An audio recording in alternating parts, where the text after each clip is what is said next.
Yes, my name is Gary Taylor. I'm with Homeless George Productions. I have 2 films in the Night of Misfits Film Festival this year. Last night we showed my horror film Liminal Space, and tonight we have a drama called I Love You When I Got You. What's it about?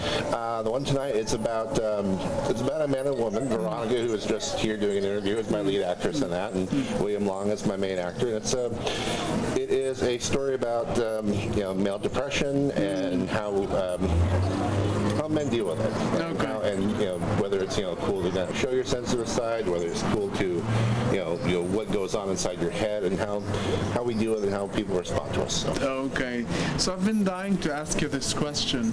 What do you think about Act 1, Act 2, Act 3? Well, I mean, in terms of structure, yeah, I think a good story does need to have an Act 1, Act 2, Act 3, even break it down into the. I'm also a sound guy, so I hear the other things. Of course. I would even break it down into 12 part, like the writer's journey, where you gotta have a little bit of setup so your audience knows who the character is, and the initial act is kind of your get up and go, so you know why you're watching, and give your audience a sense of purpose of why they're watching, why they care, and then Act 3 is your resolution, and you can get that you can break down in most films, most that you go see, whether it's something external like I've got a ring, I gotta get into a volcano, or something internal like, hey, I'm dealing with depression, how do I get out of depression? So a lot of ways, it's goal oriented.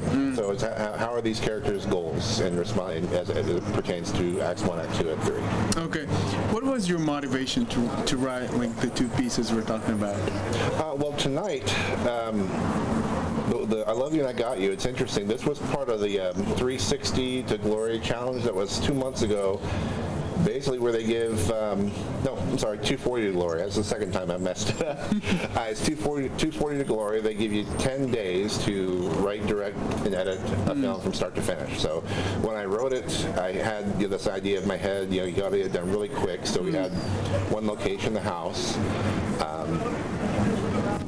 And I was kind of struggling with it. I was thinking I had these images in my head of 2 people inside of a black room, and they're on opposite sides of each other, and then it just didn't work for me. And it's like so I went with myself. I went with my internal things, as I struggle with depression, I struggle with anxiety, and all the things we as artists do, and I kind of let it pour out into this character, and Bill really got that when he was portraying the character, and I think it's going to show. So that was kind of my inspiration on that. And musical score is from a friend of mine, Eric Schultz, who I've known since I was in 2nd grade, and I've been wanting to use one of his pieces of music for a long time, and this is the time, and it fits really well. Okay, cool.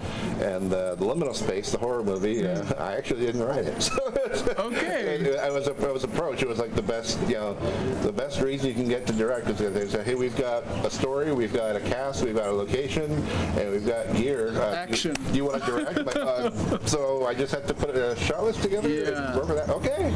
Shot list, work with actors. I can do that, and it turned out really well. Perfect. So here's my question. What do you think about filmmakers who write their own stories, and what's the difference in directing the story that you wrote and the story that you did not write?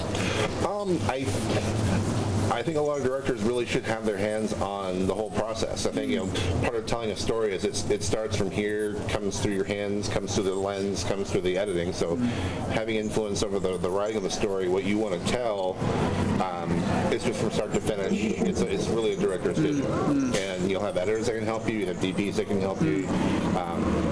So having the director as the writer, I think, is really something that would be inclusive of the whole artistic process. Directing something you didn't write, it's really fun to kind of see other people's work. I did work with the writer, and it was written by the actress of the film, Sin Shepard, and it was kind of really can we cut this? Can we work this? A little bit of molding into the shape that I kind of saw it going, and it was a very nice collaborative process. So even though I didn't create the world of this character, it was kind of a nice challenge to be able to go in and say, yeah, let's make this an interesting person. Let's work with this actor to develop it. Cool. It was fun. Yeah. Any advice you want to give to indie filmmakers? not just keep putting one foot forward. You go through up times, you go through down times.